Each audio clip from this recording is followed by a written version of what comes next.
Automatically change your lock screen wallpaper when sleep mode is on. Go to your phone settings. In phone settings, tap on Modes and Routines.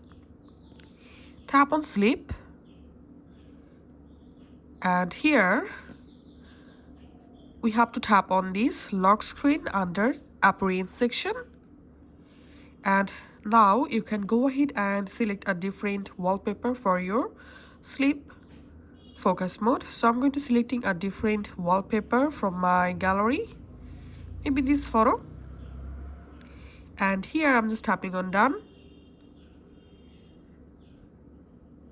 And I successfully added a new lock screen wallpaper for my sleep focus mode.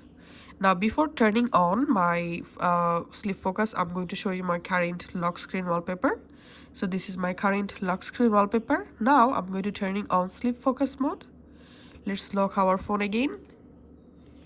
And as you can see, when my phone in sleep focus mode, my lock screen wallpaper will automatically change.